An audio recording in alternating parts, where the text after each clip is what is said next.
So Alane and I have been talking a lot about, over the last year, what can we do more? We were talking earlier, how do we get people involved? What opportunities can we give with people? And again, networking is what works.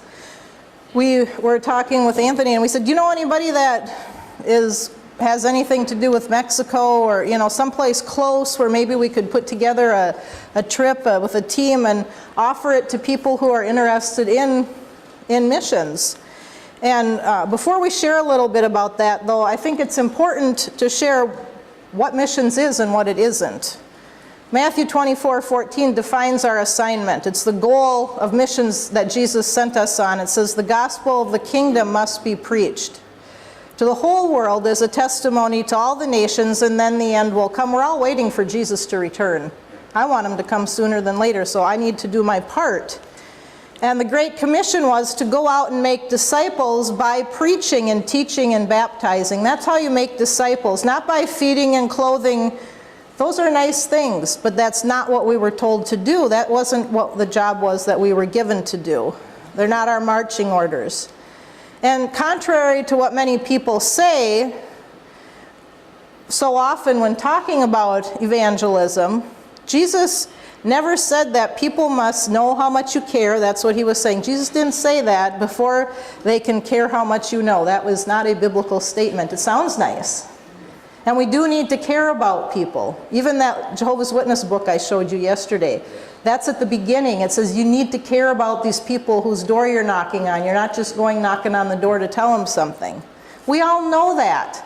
People in our own churches tell us, well, it's how you say it, or, you can't just be out there to preach to them. Well, that's what Jesus said, but you can do it in love. You do it because you love them. And that's why we should be doing it. And we should be spreading the good news that there is a time coming where there isn't going to be hunger. We can't feed the whole world. We can't dig enough wells for everybody. We can't make all the political systems right in the world. We can't get rid of hunger, sickness, or dying, but Jesus can in the kingdom, and that's what we need to be giving to people. We have contacts, we have written material in many, many languages, especially thanks to the work that Restoration Fellowship does. In Czech, Italian, Spanish, Dutch, English, Norwegian, Swedish, Polish, Romanian, French, Serbian, Turkish, German, Danish, Chinese, Russian, all different languages. And it's important that it's in people's native tongue. And as I think I mentioned earlier, if we've noticed the people here in the room this weekend, most of us are over 40, maybe even over 50 and 60. That's encouraging, but it's also discouraging, because where are the younger people? We need to be recruiting and we need to be mentoring people coming after us. I don't have the clicker, so could you do the next slide, please? So we've seen a need over the years for mission training people. We don't want to just send people to go on a trip to have fun. We need to be prepared if we want to be effective, whether it's at home or abroad. And KOGmissions.com is working on putting together a lot of this mission training on one part of our website. It's still a piece in work, and we're continuing to add things. We have biblical training there. We're using a lot of Dan's material, Anthony's material, but we want people to have a place where they can go and get prepared if they desire to be an evangelist or a missionary. And on the horizon, we want to maybe offer a training camp if we have interest. Minnesota has a fantastic campground up on an island. It would be ideal for training people, whether it's for a long weekend or a week. And so if you have any ideas of people that might be interested, we're thinking what we can do there. A little more intense training and preparing people. But right now we're working on, we want to be able to train them in the fields and mentor them out in some mission work. We did the county fair that I shared about. That's another thing that we can do to help people to be prepared. And then mission trips. We were saying, what can we do? But as Alane shared earlier today, we should have a purpose. We need to have a plan. We're not just going there to just encourage because of our presence. How are we encouraging? How can we do that? We need to have a plan and what we're doing and define our purpose for each trip. We need to be good stewards with the money invested to do this and to accomplish this purpose, to live frugally while you're over there. We don't need to stay in 5-star hotels and eat like they eat there. When the Clarks and Alane went to Peru, they weren't eating out at McDonald's and Pizza Hut. They ate with the people. We need to have people raising their funds, and it tastes better too, raising their funds before they go, not after they get back. How serious are you? Do you think any other mission organization is going to send somebody somewhere if they don't have their money in? You need to have it in before you go. And if they're serious about going to the fields, you need to be serious about learning the language and funding your trip. You don't have to speak fluently, but are you willing to learn? Are you starting to learn? If God's calling you somewhere, when I went to Russia, I got a job at night working at a gas station because I coached soccer during the day because I wanted to pay for a tutor. How serious are you to start learning? Alane is going to share now a little bit. It's pretty exciting. Again, I was saying networking. When we asked Anthony if he knew anybody that might have connections in Mexico, he put us in touch with Ken Leprad. And Alane has been in touch with him, and we're excited.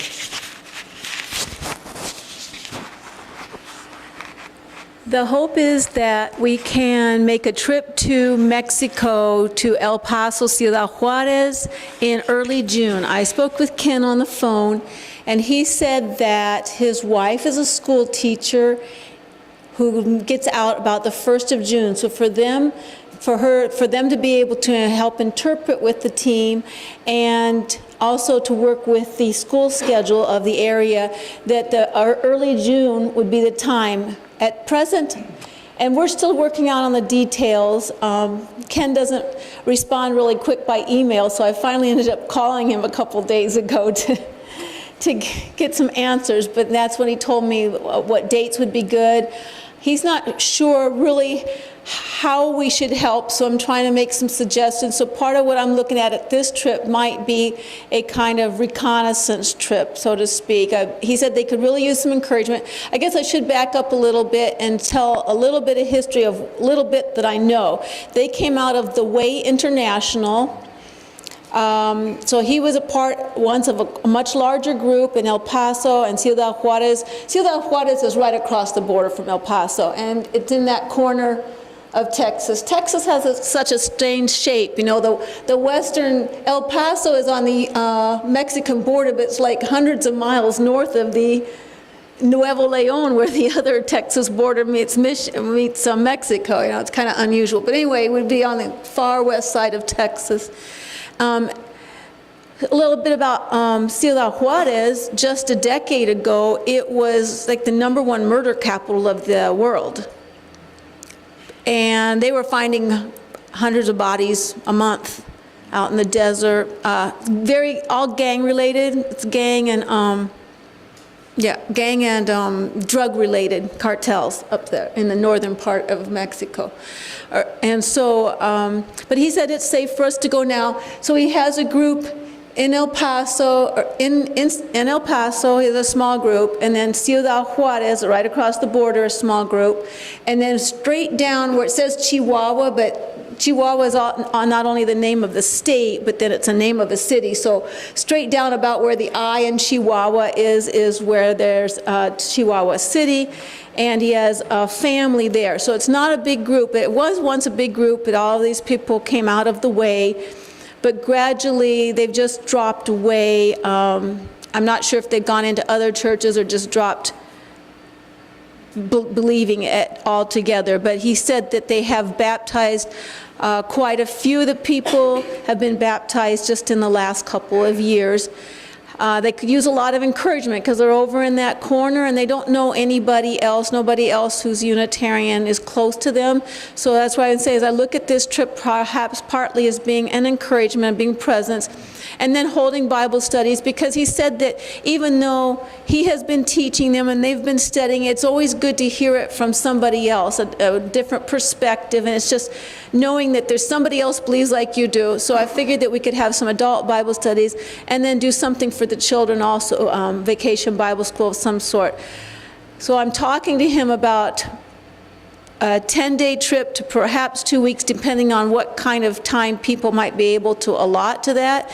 If we go by road, that's a 2-day trip by road, at least from Michigan, and then 2-day back. So out of a 10-day trip, that's 4 days on the road and 6 days that we could spend over there. So as I said, we got to work out the details, but I wanted to put that I was trying to have something ready to put more out on the table to let you guys all know if you want to start thinking about it, if you know young people or other people, older people in your church. I don't want to take necessarily a huge group. I don't want to take a busload of 16 or 20 people, especially not on a first time, but maybe 5, 6, 7, maybe 8 people. As Tracy said, it'd be nice if someone besides myself speaks Spanish, but also we want people who know what they believe, why they believe. Everybody should be willing to share some kind of a testimony or a word. Nobody's going to just be sitting in the back taking pictures or something. There has to be contribution from every team member. As Tracy said, if you don't know Spanish, start learning some phrases, some few words. I mean, people will so much appreciate if you can just even say, buenos días, buenas noches, ¿cómo estás? You know, something simple, how are you? Any questions about that so far? And I have no idea of cost or anything yet. Thanks. Not specifically about that particular trip, may I digress just a little bit and ask a question? Sure. Regarding outreach, okay.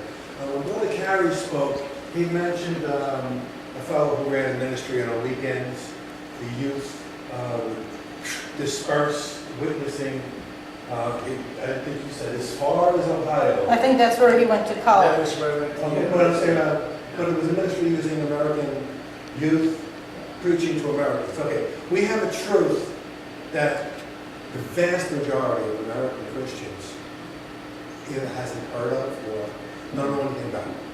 Now, I know you guys have done phenomenal things in other countries. You mentioned the Way International. They had a very big American outreach program, which is very successful, which is why it became so huge.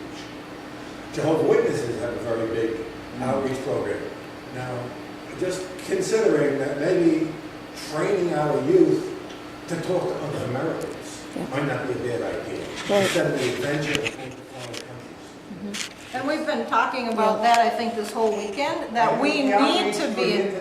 No, not just that though, but training, what she spoke of and I spoke of this morning in the first session, was we need to be training not only our youth, but our adults who are sitting in the churches that couldn't answer a Jehovah's Witness that came to the door, or couldn't share their faith with somebody else. That needs to be no matter what. And that's what we're working on, and that's what I shared a little bit about our website. When we were at the fair, I know my Bible well and I can answer people, but when they're just pounding you, I'm sitting there thinking, okay, you know, this verse, Colossians, John, you know, what are they doing?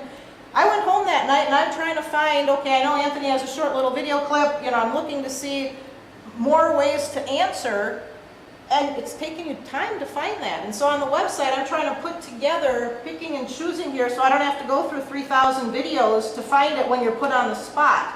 So if someone's trying to find out, how can I share that Jesus is the Son of God, or whatever the issue is, people can go there and study that. You have to have a desire to study those. When you desire is the key. When you go on the internet, I'm sorry, everybody's a hero on the internet. They're over their grave. They're all very knowledgeable. Blah, blah, blah. Okay. I've witnessed. You know, I've gone door-to-door witnessing in an obscure town called New York, knocking on doors of apartment buildings. Okay, you don't know what's behind that door. It's not like somebody's got lights and it's saying, you don't know what's going to open that door. Okay. It's a great training program. You know, and you don't have to argue with this. If somebody wants to know about God, they'll let you know. If somebody's interested, they'll let you know, and then you invite them back to fellowship. You invite them to your church. We're not there to argue. We're not there to defend God or Jesus. We're there to hold open an invitation. Plant a seed. An invitation. That's Right. what we did. And that's what, at the fair, what we did too. I said, that's great training. I was happy that my children were there so they could experience it. Planting seeds, getting cussed at or whatever else, you know, being ignored, people not listening. That happens, and we shouldn't get discouraged by it. But you're right, we need to be getting out and doing those things, and that's what we're talking about. We should, the churches and the homes We need to be doing that all over. And with what we're sharing right now, this is more of overseas or out of country missions. When you're focusing on youth, when you say it's very romantic. Mm-hmm. But if these people can't talk to Americans, what are you going to send them to Guadalajara? And that's why we're saying, if you're not committed to start learning a language, if you're not committed to sharing your faith and even knowing what it is, being able to preach and teach, we're not going to take you. This is not a fun trip that we're just going to say, hey, who wants to go on vacation? It's cool to say I'm going on a mission trip. They'll check it off on your, so you can get into a better Exactly. And I played soccer. I played on traveling teams. It's not a park board league where whoever shows up and you get a medal and we all play. You try out. And that's the way it should be. If we have a choice that we're, like she said, we're not taking 20 people. If we get 2 people, one knows the word, one can speak it, teach it, preach it, they're working on a language, we're going to take that person because we want people who are serious about doing this. You need to be showing, like you said, that you're doing it here. It's not about just going somewhere. If you can't do it here, why would you go anywhere else? That's very true, and thank you for bringing that up. Yeah, I think what you do is phenomenal. I just wanted to address No, that. it's a good point. It's an excellent point. Thank you. And we do need to plan that, include that in the plan. Exactly. And please, talk to Alane. She's going to be heading up this trip. We'll be posting it on kogmissions.com, more information where people can get it, on Facebook, so, when we get more information. So if you know people that would be interested, because we don't want it to be just about the trip. Once we get the details, we want that team coming together as a team, not just showing up over there. So we're here to, go for 2 weeks. To have that interaction and that contact beforehand as well. Do you have anything else on that? One other thing, let's see. For next summer, my daughter is graduating high school next year, and we moved back from Russia when she was 8. And she's been going to PSEO up there. She's going to graduate high school and have a 2-year college AA then. And she says, well, I want to plan a trip and go over to Europe and go back to Russia and see our friends and family, grandma and grandpa and all. And she was, saying, I'm going to spend all summer over there all by myself, traveling around. And I thought, okay, that's all right. I'm not like most parents where you're going to worry about it. Just say, be blessed, have a good trip, call once in a while. But the more I got thinking about it, I was interacting with people in Europe.